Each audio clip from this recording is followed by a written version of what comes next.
유업을 이을 아들. 이 말이 여러분의 삶에 과연 어떤 의미가 있을까요? 이게 그냥 뭐랄까요? 종교적인 표현 같으세요? 아니요, 그렇지 않습니다. 어쩌면 우리 정체성을 완전히 뒤바꿔버릴 수 있는 그런 열쇠가 바로 여기에 숨어 있을지도 몰라요. 자, 그래서 제가 시작부터 아주 그냥 근본적인 질문 하나를 던져볼게요. 여러분은 누구세요? 아들입니까? 아니면 종입니까? 이 질문에 어떻게 대답하느냐에 따라서요, 여러분이 하나님 앞에서 진짜 자유를 누리면서 살지, 아니면 뭔가 끝없는 의무감에 꽁꽁 묶여서 살지가 결정된다는 거죠. 아들의 삶하고 종의 삶, 이건 뭐 하늘과 땅 차이죠. 아들은 아버지 집에서 모든 걸 누릴 자유, 그 권리가 있잖아요. 근데 종은 어때요? 보이지 않는 어떤 규칙, 의무라는 쇠사슬에 꽉 묶여 있는 거예요. 오늘 우리가 바로 이 어마어마한 차이에 대해서 한번 제대로 파고 들어볼 겁니다. 근데 이 아들이냐 종이냐 하는 지문이 그냥 나온 게 아니에요. 이게 사실은요, 초대교회였던 갈라디아 교회 전체를 아주 그냥 뿌리째 흔들어 놨던 문제의 핵심이었어요. 이분들이 정말 엄청난 정체성의 혼란을 겪고 있었거든요. 정말 안타까운 상황이었어요. 이 사람들이 분명히 믿음으로 하나님의 자유로운 아들이 됐거든요.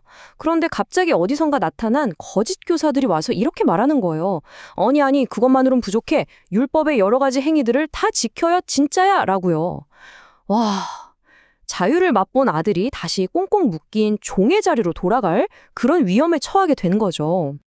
자, 그렇다면 도대체 어떻게 이 종의 신분에서 아들의 신분으로 이 결정적인 변화가 일어날 수 있는 걸까요?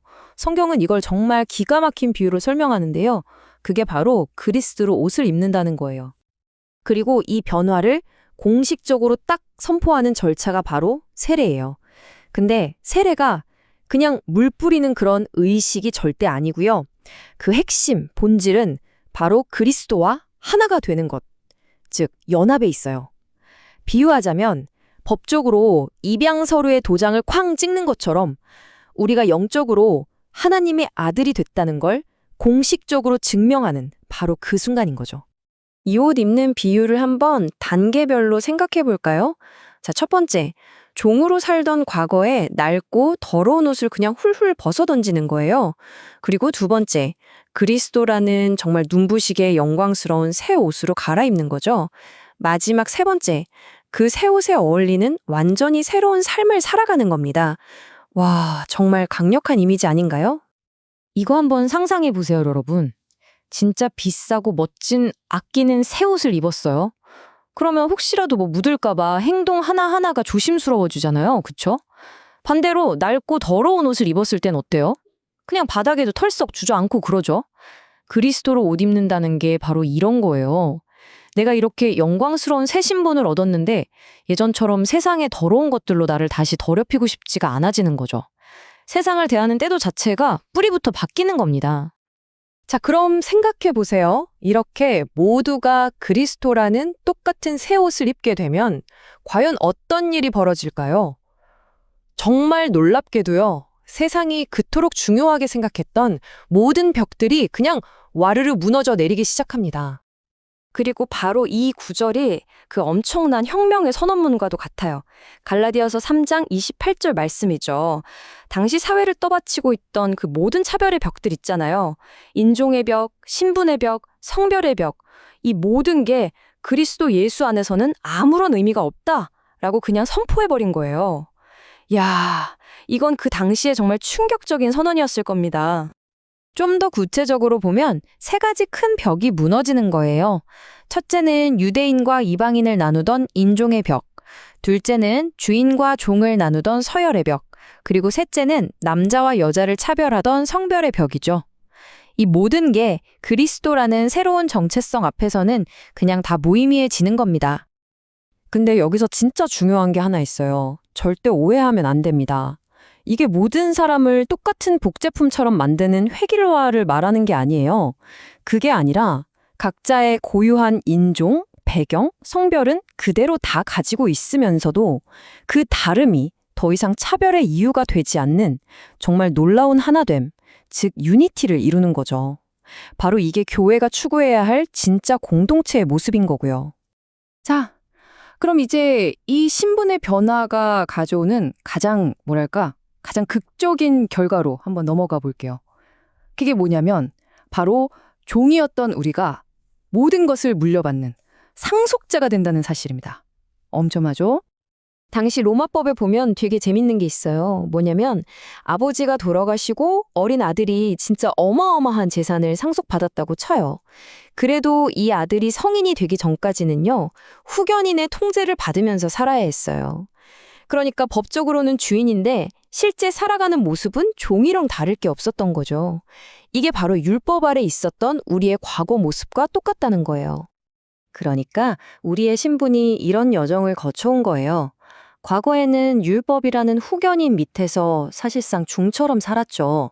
하지만 현재 그리스도께서 오셔서 우리에게 아들이라는 완벽한 신분을 주셨습니다. 그리고 미래에는 아버지의 모든 약속을 물려받을 완전한 상속자가 되는 거죠.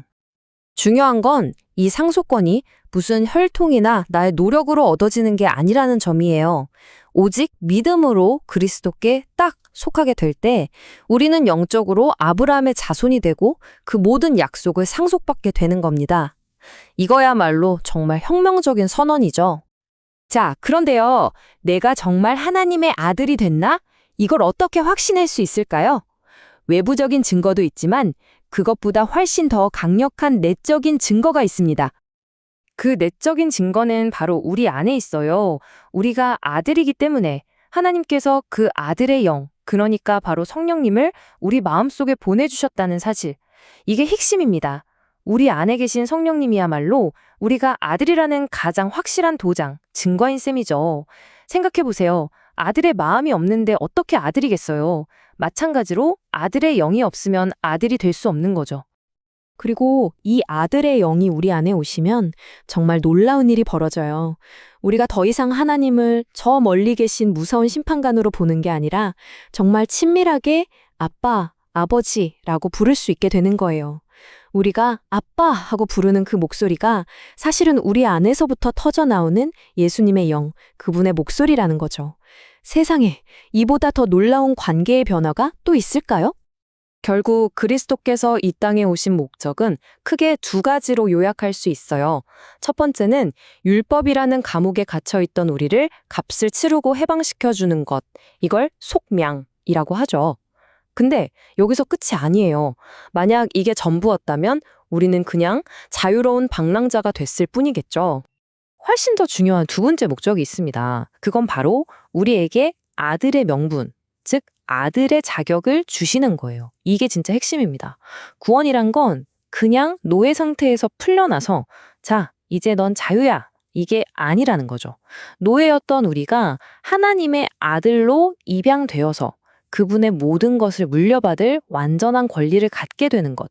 이게 바로 구원의 완성입니다. 자, 이제 처음 던졌던 그 질문으로 다시 돌아갈 시간입니다. 이 모든 이야기를 들으신 지금 다시 한번 스스로에게 물어보시겠어요? 여러분은 이제 누구입니까? 성경은 우리에게 아주 분명하게 선포합니다. 당신은 더 이상 종이 아닙니다. 당신은 하나님의 아들입니다. 그리고 아들이기 때문에 하나님의 모든 약속을 유업으로 이어받을 상속자입니다. 혹시라도 아직 이 사실에 대해 확신이 없으신가요? 그렇다면 바로 이 약속의 말씀을 붙잡으시길 바랍니다. 예수를 믿는 모든 사람에게는 하나님의 자녀가 되는 권세가 주어집니다. 종처럼 지켜야 할 의무가 아니라 모든 것을 누릴 수 있는 아들의 권세 말이죠. 이제 질문은 딱 하나 남았습니다. 여러분은 이 엄청난 권세를 사용하며 살아가시겠습니까?